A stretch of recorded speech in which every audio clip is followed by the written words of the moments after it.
ule mgorofa mwe. Mabilionea wenzangu washaanza kukamilisha magorofa yao. Nasubiriwa mimi Kipala wana man, Kipala Jaiva. Awe. Imagine sasa gorofa langu linasimama linakuwa kama vile.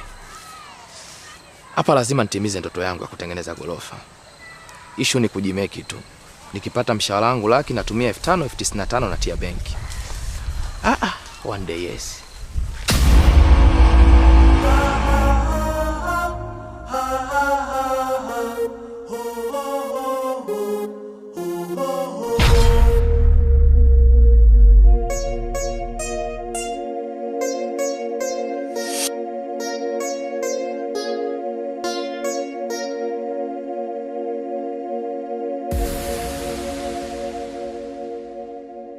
Afadhali hata nimekuona, maana nilikuwa nakutafuta sana. Usitaki kuniambia huo mzigo ni wangu?